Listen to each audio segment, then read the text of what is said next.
بسم اللہ الرحمن الرحیم۔ آج کے جمعہ کا موضوع ہے جانور کی قربانی، اللہ کی عبادت۔ عزیز حاضرین جمعہ، مرد و خواتین، اللہ کی عبادت کی کئی قسمیں ہیں۔ ایک عبادت ہے جسے بدنی عبادت کہا جاتا ہے، جیسے ہم اور آپ اللہ کی رضا کے لیے نماز پڑھتے ہیں، اس میں ہمارا بدن حرکت کرتا ہے، یہ بدنی عبادت ہو گئی۔ زبان کی ایک عبادت ہے جو بدن ہی میں شامل ہے، ہم جو بھی اذکار اللہ کے لیے بیان کرتے ہیں گویا کہ زبان سے اللہ کی عبادت کر رہے ہیں۔ اور ایک عبادت کی قسم ہے جسے مالی عبادت کہا جاتا ہے، اور مالی عبادت کی کئی شکلیں ہیں، صدقہ ہے، زکوٰۃ ہے، اور بقرعید کے موقع پر جو ہم جانور قربان کرتے ہیں، یا عقیقے کے نام سے جو جانور ہم قربان کرتے ہیں، یا پھر عام نفل اللہ کے لیے صدقہ و خیرات کی نیت سے کوئی جانور ذبح کرتے ہیں، یہ بھی مالی عبادت ہے۔ تو خلاصہ کلام یہ ہوا کہ جب یہ عبادتیں اللہ کے لیے ہونی چاہیے، تو اگر کوئی آدمی نماز یا پھر جو ہے قربانی کسی اور کے لیے دے یا اور کے لیے نماز پڑھے، تو کیا وہ توحید پر ہے شمار کیا جائے گا؟ ہرگز نہیں، کیونکہ جتنے بھی عبادت کی قسمیں ہیں ساری کی ساری ایک اللہ رب العزت کے لیے ہونی چاہیے۔ ابراہیم علیہ السلام نے جو قربانی دی وہ کس مقصد سے قربانی دی؟ اپنے بیٹے کو قربان کرنے کے لیے کیوں تیار ہوئے؟ کیونکہ رب کا تقرب حاصل کیا جائے، رب کی رضا حاصل کیا جائے۔ پھر اللہ نے ان کے لیے دمبا عطا کیا اور انہوں نے اللہ کی رضا اور تقرب کے لیے دمبے کو ذبح کیا۔ نبی محترم صلی اللہ علیہ وسلم نے قربانیاں دی تو اللہ کا تقرب حاصل کرنے کے لیے قربانی دی۔ کیوں؟ کیونکہ یہ عبادت ہے جیسے دیگر عبادتیں ہیں، اور عبادت اللہ کے علاوہ کسی اور کے لیے جائز نہیں۔ اس کی دلیل کیا ہے کہ قربانی اللہ کی عبادت ہے۔ اللہ تعالیٰ سورہ کوثر میں فرماتا ہے، اِنَّا أَعْطَيْنَاكَ الْكَوْثَرَ، اے نبی محترم ہم نے آپ کو کوثر عطا فرمایا، حوض کوثر عطا فرمایا، یا بہت سی بھلائیاں عطا کر دی، تو آپ فَصَلِّ لِرَبِّكَ وَانْحَرْ، تو آپ اپنے رب کے لیے ہی نماز پڑھیے، اپنے رب کے لیے ہی قربانی دیا کیجئے۔ کیا بات معلوم ہوئی؟ اللہ نے نماز جیسی عبادت کے بعد قربانی کا ذکر کیا اور کہا کہ جب تم نماز اپنے رب کے لیے ہی نماز ادا کرتے ہو تو تم جو ہے ساتھ ہی ساتھ قربانی بھی اپنے رب کے لیے ہی دیا کرو۔ ایک اور جگہ اللہ تبارک و تعالیٰ نے قربانی کا تذکرہ نماز کے بعد کیا ہے، جو ثابت کرتا ہے کہ قربانی اگر تقرب کے نیت سے کی جائے تو وہ عبادت بن جاتی ہے، اور وہ عبادت صرف اللہ کے لیے ہونی چاہیے۔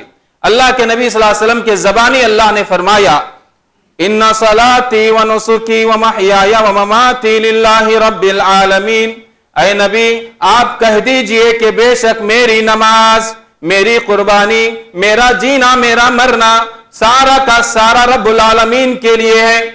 اس آیت کے اندر بھی یہ بات بتائی گئی جو سورہ انعام کی ہے کہ میری نماز، میری قربانی اللہ کے لیے۔ کیوں کہا گیا؟ کیونکہ قربانی یہ اللہ کا تقرب حاصل کرنے کے لیے کی جاتی ہے، اسی لیے اس کا نام قربانی پڑا۔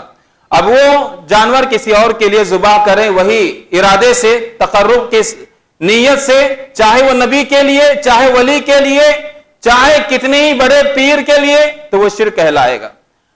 اس آیت کی تفسیر میں ابن کثیر رحمۃ اللہ علیہ نے لکھا ہے کہ کفار مکہ کعبے کے اطراف بہت سے مورتیوں کو بنا کر رکھا تھا، اور ان پر وہ اپنے جانوروں کو ذبح کرتے تھے، ان کے لیے جانوروں کو ذبح کرتے تھے تاکہ وہ ان کے مقرب ہو جائیں، اور ان کی تعظیم کے لیے جانوروں کو ذبح کیا جاتا تھا۔ تو رب نے کہا نہیں، یہ نمازیں، یہ سجدے تم جو غیر اللہ کے لیے کر رہے ہو، یہ سجدہ بھی رب کے لیے خاص ہے، یہ قربانیاں جو تم غیر اللہ کے لیے دے رہے ہو یہ قربانیاں بھی رب کے لیے خاص ہے۔ فَصَلِّ لِرَبِّكَ وَانْحَرْ، اے نبی محترم تم اپنے رب کے لیے ہی نماز پڑھو اور قربانی بھی اپنے رب کے لیے ہی دو۔ اللہ تعالیٰ نے جو غیر اللہ کے نام پر جانور کو ذبح کرتے ہیں اس عمل کو بھی اللہ نے حرام کہا، اور اس کے ذبیحے کو بھی اللہ نے حرام کہا۔ سورہ مائدہ کی آیت نمبر 3 اللہ تعالیٰ فرماتا ہے، حرمت علیکم المیتۃ والدم ولحم الخنزیر وما اہل لغیر اللہ بہ، تم پر حرام کر دیا گیا ہے مردار کو. مردار سے مراد وہ سارے جانور جو اصل میں حلال ہیں لیکن وہ فطری موت مر چکے ہوں یا کوئی حادثے کی موت مر چکے ہوں, اس کو ذبح نہیں کیا گیا, وہ کسی حادثے کے زد میں آ کر مر چکے ہوں, ایسے جانوروں کا کھانا تمہارے لیے حرام کر دیا گیا ہے. والدم, اور خون کو حرام کر دیا گیا ہے. عائشہ رضی اللہ عنہا, ابن عباس رضی اللہ عنہما اس آیت کی تفسیر میں کہتے ہیں خون وہ حرام ہے جو بہنے والا ہو, دم مسفوح ہو. جب جانور کو ذبح کیا جاتا ہے تو جو خون نکلتا ہے, بہنے لگتا ہے, وہ خون ہمارے اور آپ کے لیے حرام کر دیا گیا ہے. اور خون گوشت میں لگا ہوا ہوتا ہے, تلی یا پھر کلیجی کی شکل میں, وہ ہمارے لیے حلال رکھا گیا ہے. پھر اس کے بعد کہا گیا کہ خنزیر کا گوشت تمہارے لیے حرام کر دیا گیا ہے. اس کے بعد کہا وما اہل لغیر اللہ بہ, ایسا جانور جو کسی اور کے نام پر پکارا جاتا ہو, رب کے نام پر نہیں پکارا جاتا, ایسا جانور تمہارے لیے حرام ہے. وہ عمل کرنا حرام ہے اور اس کا گوشت کھانا تمہارے لیے حرام ہے. اس کی دو شکلیں, دوسروں کا نام جس پر پکارا جائے, مطلب ایک یہ کہ میں جانور کو لیتا ہوں اور اللہ کے علاوہ دوسرے کا نام لے کر اسی کے تقرب کے لیے ذبح کرتا ہوں, یہ حرام ہے. اس کی مثال امام بخاری رحمۃ اللہ علیہ نے بیان کی. اللہ کے نبی صلی اللہ علیہ وسلم کو ایک آدمی ملا جس کا نام تھا زید بن عمر. اللہ کے نبی صلی اللہ علیہ وسلم کو اس نے دعوت دی اور ضیافت میں اس نے گوشت پیش کیا.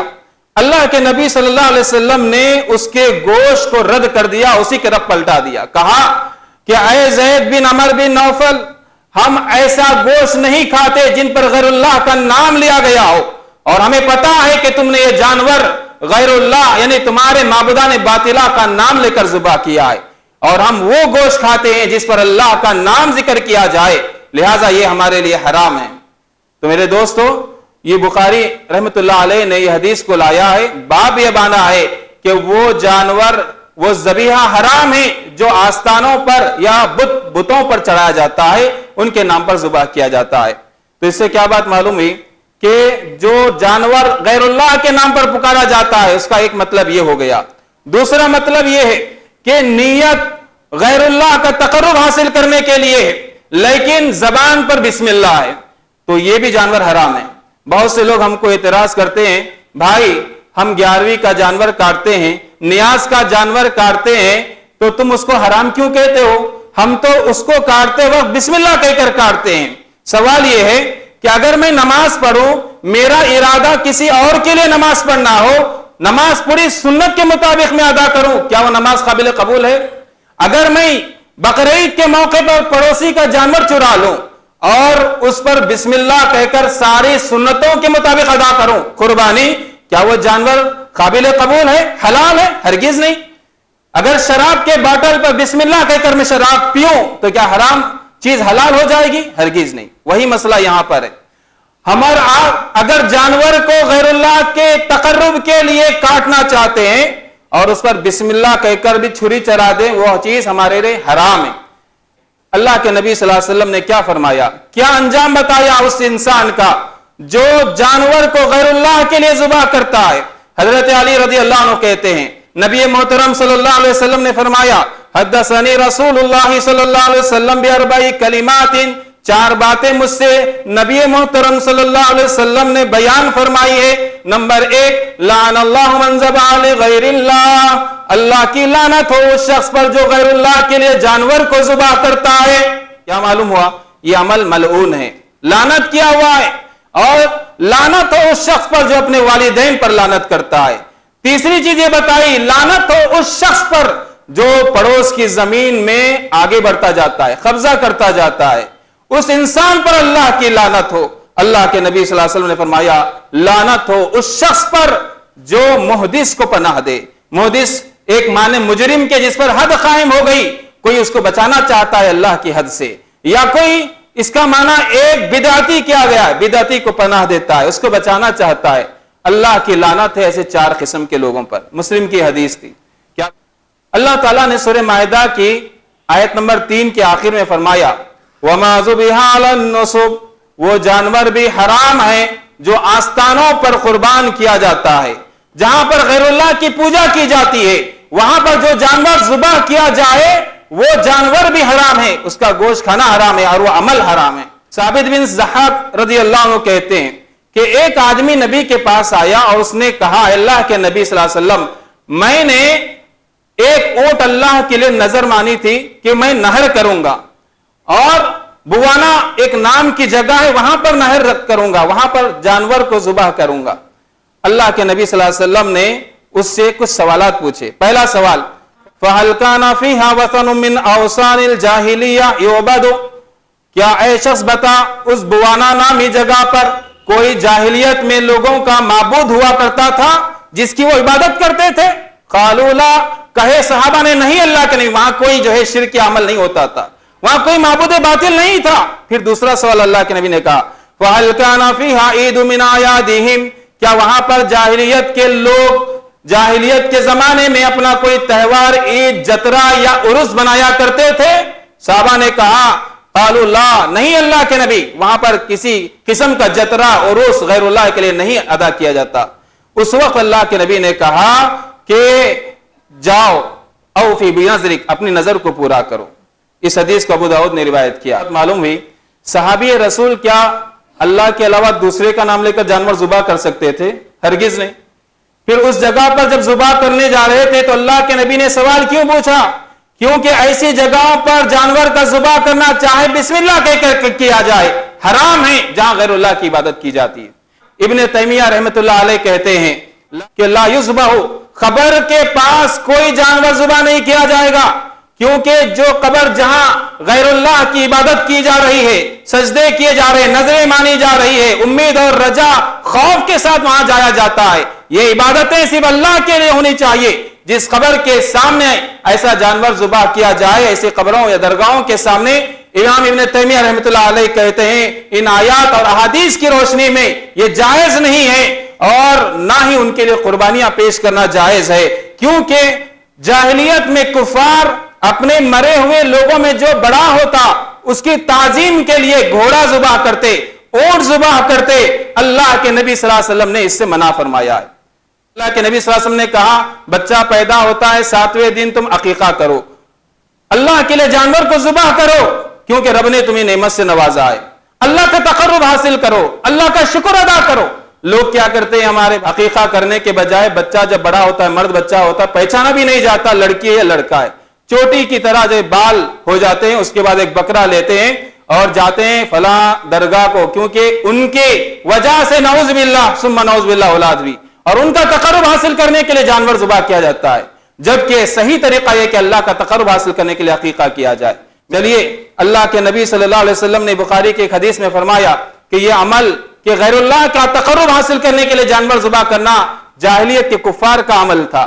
اللہ کے نبی صلی اللہ علیہ وسلم نے فرمایا لا فرع ولا عتیرہ، ابو ہریرہ کہتے ہیں اللہ کے نبی صلی اللہ علیہ وسلم نے فرمایا کہ نہ اسلام میں فرع ہے نہ عتیرہ ہے۔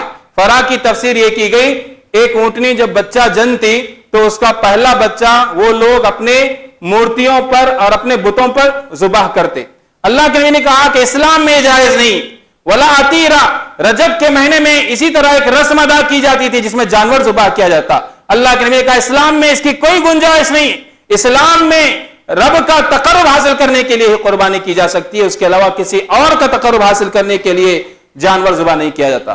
ہمارے معاشرے میں ہم اصلاح کریں کہ جیسے ابراہیم علیہ السلام نے قربانی اللہ کا تقرب حاصل کرنے دی، جیسے اللہ کے نبی نے صحابہ نے اللہ کا تقرب حاصل کرنے کے لیے قربانی دی، ہماری قربانیاں بھی اللہ کے تقرب کے لیے ہو۔ لیکن ہو رہا کیا معاشرے کے اندر، کسی کو جنات کا اثر ہو گیا، جادو کا اثر ہو گیا تو وہ بھاگتے ہیں ایسے لوگوں کے پاس جہاں غیر شرعی طور پر علاج کیا جاتا ہے، اور وہ لوگ ان کو جانور ذبح کرنے کی تعلیم دیتے ہیں۔ جانتے ہیں وہ جانور کس کے لیے ذبح کیا جاتا ہے، اس شیطان سے کمپرمائز کیا جاتا ہے کہ تو اس سے چلا جا، تیرے رضا کے لیے میں ان کے ایمان کو چھین کر دوں گا، اور وہ ذبح کی شکل میں، کیونکہ رب کا تقرب حاصل کرنے کے لیے جو جانور ذبح کیا جاتا ہے وہ عبادت ہے، وہ تیرے لیے میں کرانے لگاؤں گا۔ لوگ کرتے ہیں کالے بکرے، کالے مرغیاں، کالے مرغے غیر اللہ کے لیے بلکہ شیطان کے لیے، تاکہ اس کے نقصان سے محفوظ ہو سکے، اس کو اپنے نفع نقصان کا مالک سمجھنے لگتے ہیں، ڈرتے ہیں اور اس سے نجات حاصل کرنے کے اس کو خوش کر دیتے ہیں۔ یہ شرک ہے۔ اور اسی طریقے سے خزانے کے نام پر کہ بھئی فلاں گھر میں خزانہ ہے، وہ مانگ رہا ہے، کیا مانگ رہا ہے؟ بکرا، مرغی، انسان کی جان، بھیڑ چڑھائی جاتی ہے. یہ جو بھیڑ چلائی جاتی ہے، قربانی دی جاتی ہے شیطان کو راضی کرنے کے لیے، تو یہ شرک ہے، اس سے بچنا چاہیے. اسی طریقے سے بہت سے ایسے بھائی ہیں جو نیا گھر بناتے ہیں تو گھر کی ٹھنڈک کے نام سے جو ہے جانور قربان کرتے ہیں، اس عقیدے سے کہ وہاں جو جنات وغیرہ آئے وہ ہم کو نقصان نہ پہنچائے. ان کو خوش کرنے کے لیے یہ عقیدے سے گھر کی ٹھنڈک کے نام پر جانور ذبح کر دعوت دی جاتی ہے. تو یہ چیزیں شرک میں داخل ہیں، شرک اکبر، جس سے انسان اپنے اسلام سے باہر نکل سکتا ہے. تو میرا اللہ سورہ یوسف میں یہ کہہ دیا وَمَا يُؤْمِنُ أَكْثَرُهُمْ بِاللَّهِ إِلَّا وَهُمْ مُشْرِكُونَ. اللہ تعالی ایمان کا دعویٰ تو کرنے والے ہیں لیکن اکثر مشرک ہیں، اکثر مشرک ہیں، کیونکہ اس طریقے سے وہ شرکی اعمال کو انجام دیتے ہیں. تو خلاصہ کلام یہ ہوا میرے دوستو، بزرگوں، خواتین اسلام، کہ ہم قربانی کے مفہوم کو سمجھے. جب ہم سنت ابراہیمی، سنت محمدی کے نام پر جانور کو عید کے دن قربان کرتے ہیں تو مطلب یہ ہوا کہ وہ اللہ کے لیے ان کی قربانیاں ہوا کرتی تھی، اور ہماری قربانیاں ذی الحجہ کے مہینے میں اللہ کے لیے ہو رہی ہے، پھر اس کے بعد بندے نواز کے لیے ہو رہی ہے، پھر جو ربیع الثانی میں عبد القادر جیلانی رحمۃ اللہ علیہ کے لیے ہو رہی ہے، پھر اپنے اپنے ایریے کے جو برانچز ہے وہاں پر جا کر جو ہے نا ان کے لیے جانوریں ان کے آستانوں پر قربان کی جا رہی. یہ کہاں سے اسوہ ابراہیمی کو لینا ہوا، کہاں سے نبی کے اسوے کو لینا ہوا؟ یہ تو ہم نے سمجھا ہی نہیں کہ ابراہیم علیہ السلام کا ایمان کیا تھا، نبی محترم صلی اللہ علیہ وسلم کا ایمان کیا تھا. تو اسی لیے ہمیں اور آپ کی اصلاح کرنا چاہیے. جو بھائی ناعمال میں مبتلا ہے ان کو سمجھانا چاہیے اس موسم کے اعتبار سے کہ دیکھو ابراہیم کی قربانی رب کے لیے تھی، ہماری بھی قربانی اللہ کے لیے ہونی چاہیے، کیونکہ یہ خالص اللہ کی عبادت ہے جسے اللہ تعالیٰ بڑا پسند فرماتا ہے. اب معلوم ہوا کہ قربانی کا جانور جو ذبح کیا جاتا ہے وہ اللہ کے لیے اپنی ضرورت کے لیے ذبح کرتے ہیں، جیسے کھانے کے لیے، مہمان کی ضیافت کے لیے. تو یہ شرک نہیں ہے، کیونکہ یہاں ہم اپنا تقرب حاصل کرنے کے لیے جانور ذبح نہیں کرتے، اپنی ضرورت کو پورا کرنے کے لیے کرتے ہیں. اپنے مہمان کی ضیافت کی نیت سے ہم جانور کو قربان کرتے ہیں. ان دونوں میں فرق یہ ہے جو جانور تقرب حاصل کرنے کے لیے کیا جاتا ہے وہ گوشت اس کو نہیں پہنچتا، لوگوں کو پہنچتا ہے. جیسے اللہ قرآن میں کہتا ہے لَن يَنَالَ اللَّهَ لُحُومُهَا وَلَا دِمَاؤُهَا، اللہ کو نہ جانور کا خون پہنچتا ہے نہ گوشت پہنچتا ہے بلکہ تقویٰ پہنچتا ہے. اسی طریقے سے جو عبد القادر جیلانی کے لیے جانور دیا جاتا ہے ان کو پہنچتا ہے؟ نہیں پہنچتا ہے، وہ لوگ کھاتے ہیں. لیکن ہم مہمان کے لیے ذبح کرتے ہیں تو یہ شرک نہیں ہے، کیونکہ وہ مہمان بھی کھاتا ہے، ہم بھی کھاتے ہیں، یہ فرق ہے. تو جانور تقرب کی نیت سے اگر ذبح کیا جائے تو عبادت ہے، اور وہ صرف اللہ کے لیے ہونی چاہیے. اللہ تعالیٰ قرآن مجید میں